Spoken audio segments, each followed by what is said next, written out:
What's going on, guys? Anime Yokage back at it again. I am back from Japan, and I am ready to get back to these videos. I had a fantastic time there. I was there for like a week and a half, and I got my fill of Tokyo. Went to Osaka.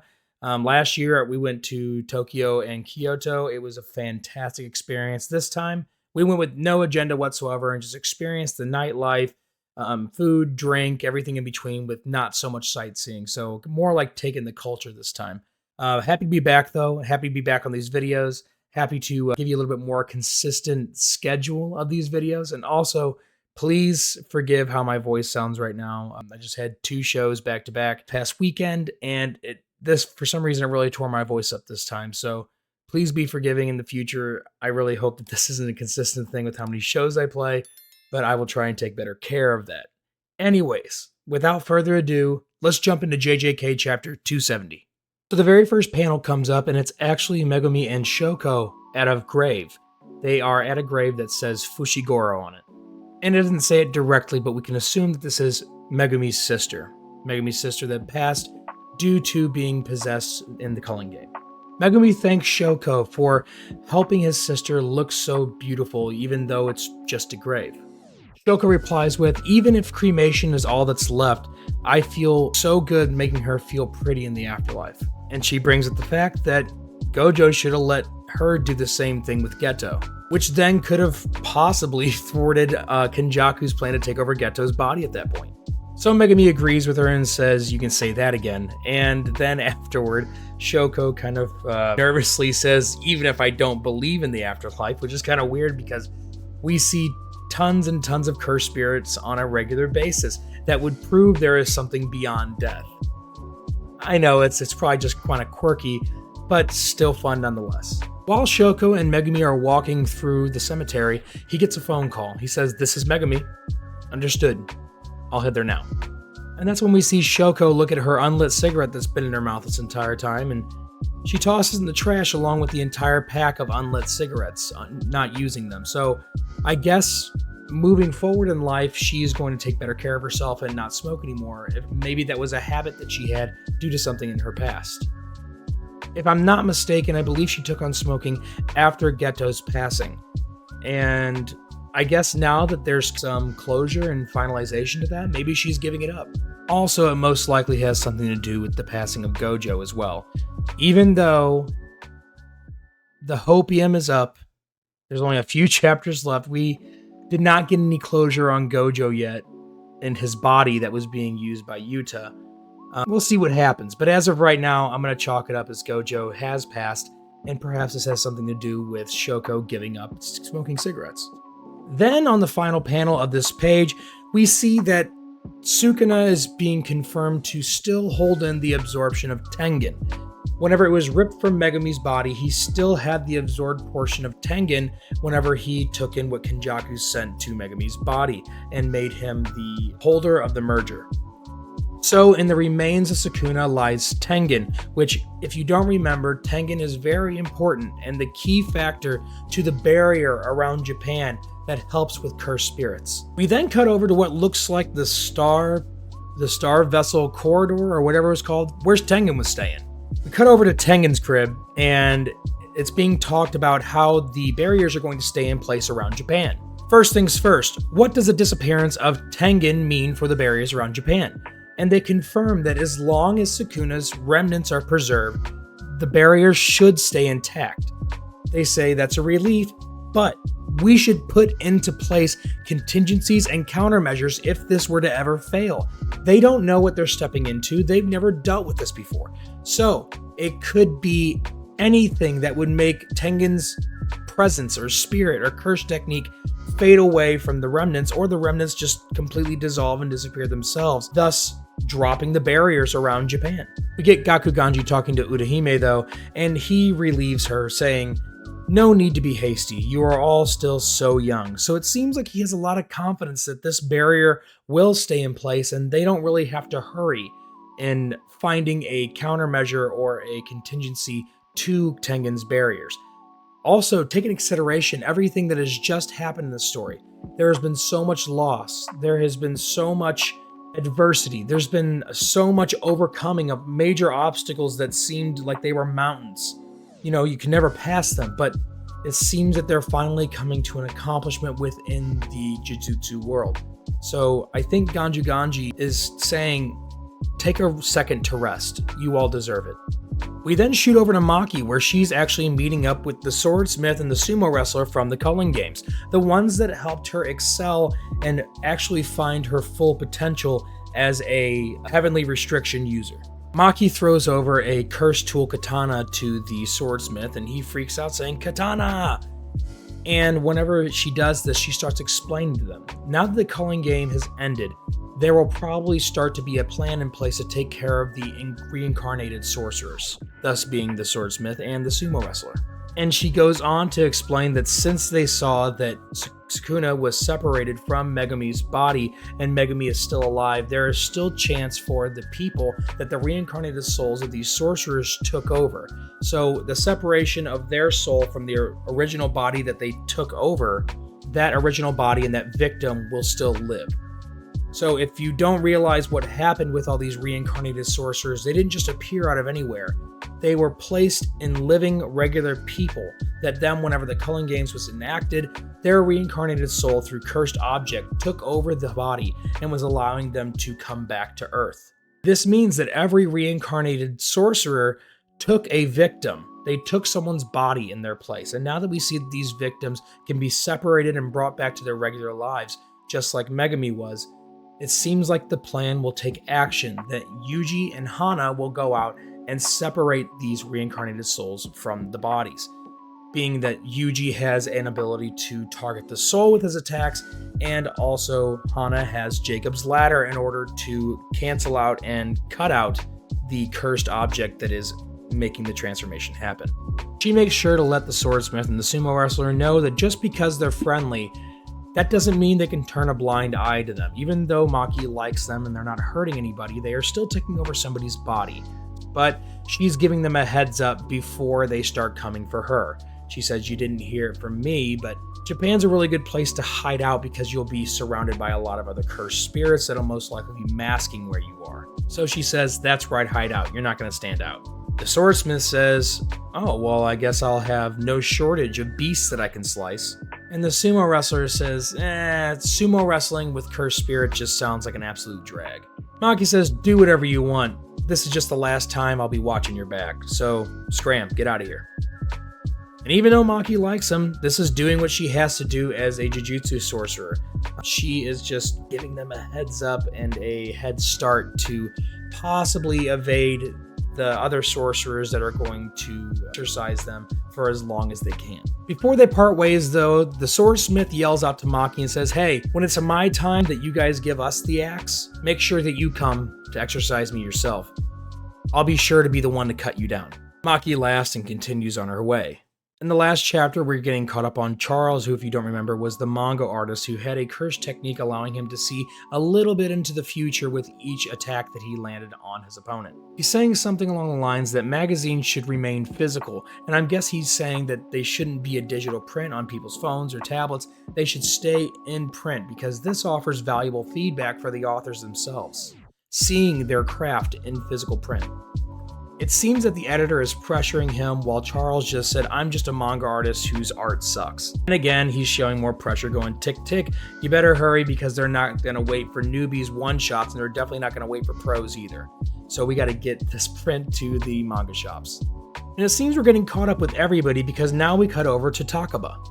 And Takaba is explaining to someone across from him that it's fine to have your fair share of dirty jokes. Those are essential in a routine, but they can't be all sex jokes. We should refrain from those because those are just a little bit too risque. And he's going back and forth about the dirty jokes and with a partner of some kind who's being conveniently hidden this entire time. In the very last page, we see Takaba and his partner leaving some sort of cafe, and his partner, from the silhouette on the ear to the hairstyle, looks exactly like Geto. And Geto-esque person is wearing the same outfit as Takaba, I believe because of their routine or their team that they have for comedy. Now, I don't think this is Kenjaku or anything. I think that this is Takaba's curse technique in play of reality warping and bringing anything into life that he thinks is funny.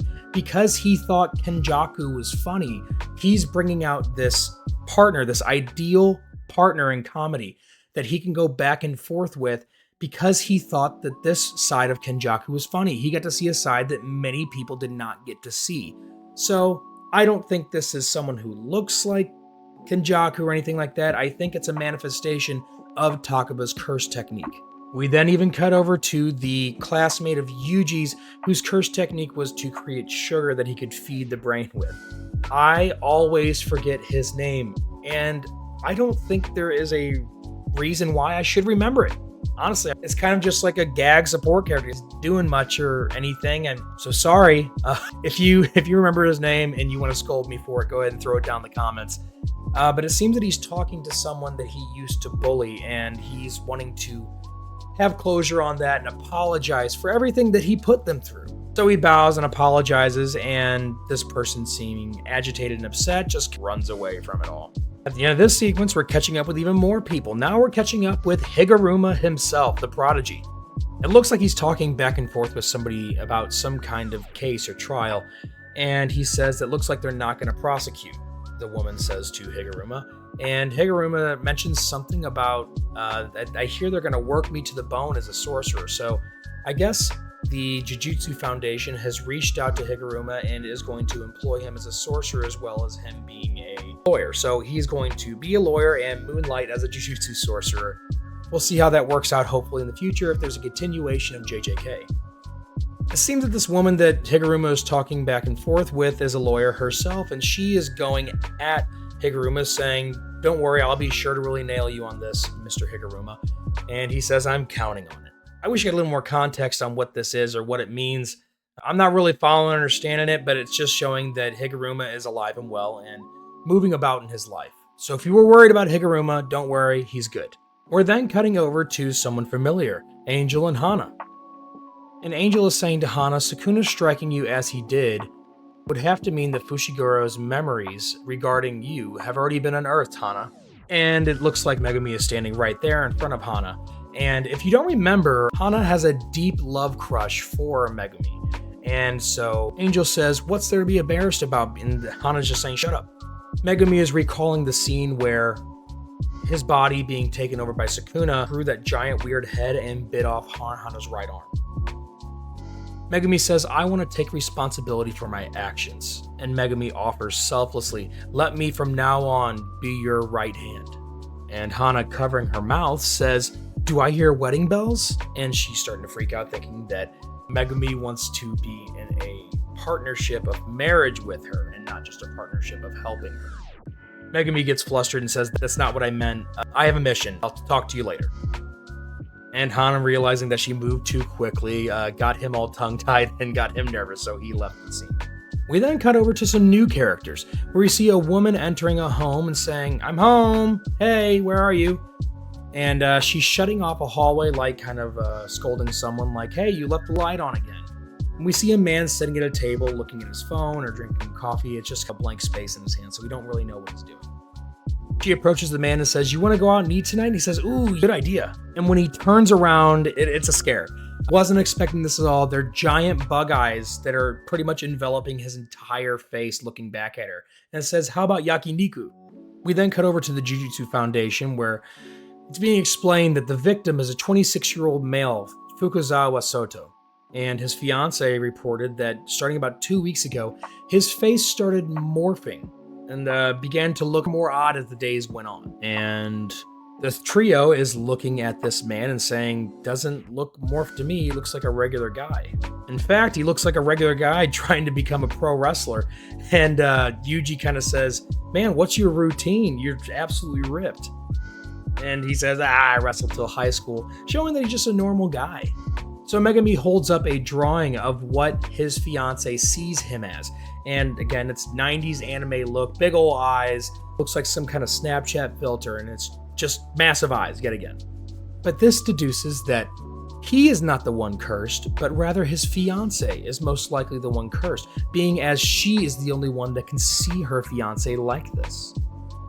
So Megumi asks Kugisaki Nobara if she can take the fiance into another room or something like that to where they can figure out and do a full checkup on what is possibly possessing or cursing her.